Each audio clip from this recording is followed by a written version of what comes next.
Pourquoi, selon toi, le Coran ne viendrait pas forcément de Dieu? Eh ben, j'ai envie de répondre à cette question par une autre question. Pourquoi le Coran viendrait forcément de Dieu? Quels sont les éléments que j'ai à ma disposition qui me permettent de dire le Coran vient forcément de Dieu, c'est une évidence? Ça ne peut pas venir de l'être humain. L'être humain est incapable de produire un texte comme le Coran. En réalité, je n'ai aucun élément. Je n'ai aucun élément. Alors déjà, la question préalable présuppose que Dieu existe. Elle présuppose l'existence d'un Dieu, l'existence d'une puissance créatrice, voire d'une puissance créatrice et interventionniste. Moi, je ne rentre pas dans ce débat-là entre athées, agnostiques, déistes, théistes, etc. C'est pas le sujet. Moi, j'ai ma foi personnelle, ma croyance singulière, j'ai ma propre conception des choses. Bref, c'est pas le sujet ici, donc je vais me contenter de l'aspect explicite de la question. Pourquoi le Coran ne viendrait pas forcément de Dieu? Tout simplement parce que je n'ai aucun élément me permettant de dire qu'il vient forcément de Dieu. Quelles sont ces caractéristiques que le Coran possède qui me feraient dire qu'il est impossible qu'un être humain soit l'auteur du Coran?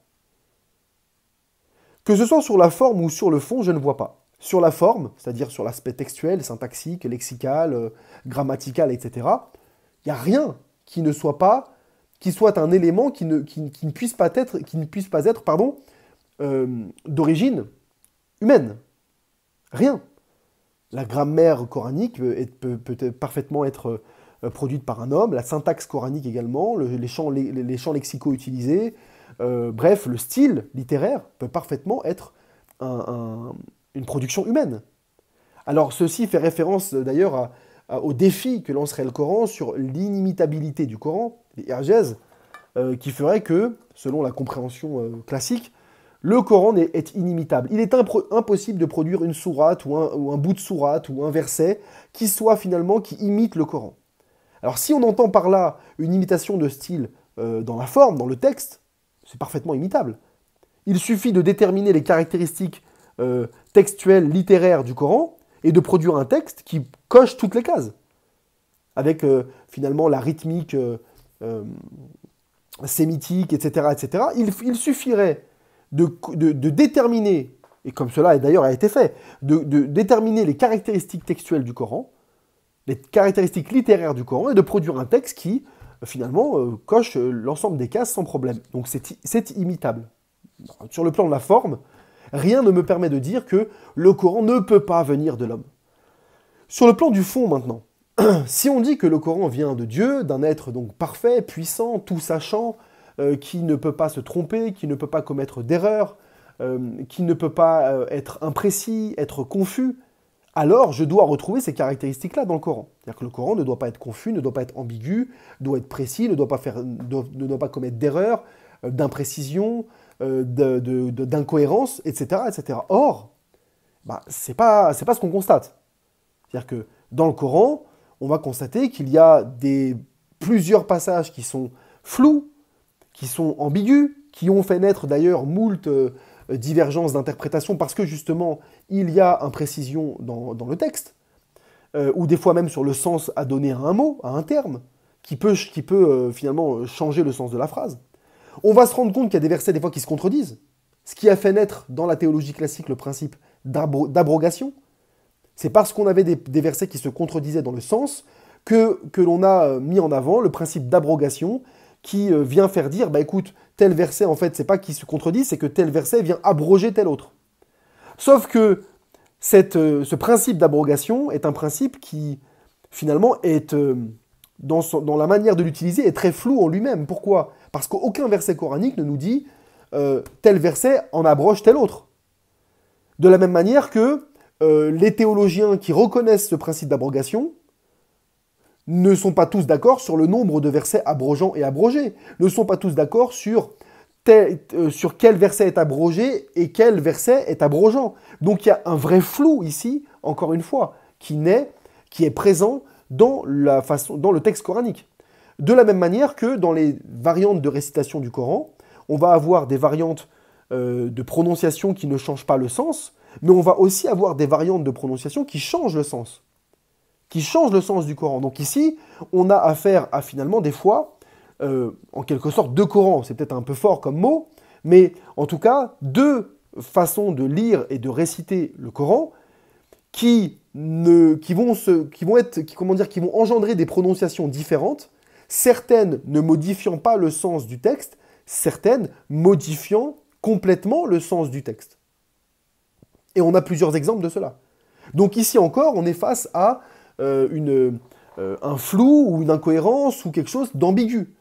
Et si on va aussi sur le plan plutôt, ce qu'on va dire, scientifique, le domaine de, entre guillemets, l'embryologie coranique, de l'astronomie coranique, on va trouver tout un tas d'éléments qui, s'ils ne sont pas faux, ou s'ils ne sont pas contradictoires avec ce que l'on sait aujourd'hui au niveau scientifique, sont à minima très discutables.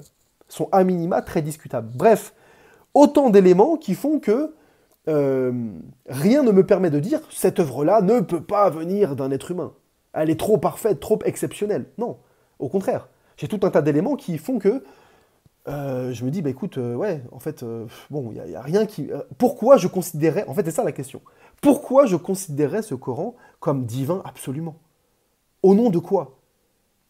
Sachant que, en islam, même les autres révélations que l'on admet au niveau de sa foi comme étant originellement divines, comme la Torah ou l'Évangile, on n'a absolument aucun problème chez les musulmans à considérer que cette même Torah et ce même évangile ont été altérés, modifiés, transformés, il y a la main de l'homme qui est passée par là, bref, etc. Bref, au final, il n'en reste plus grand-chose de divin, entre guillemets.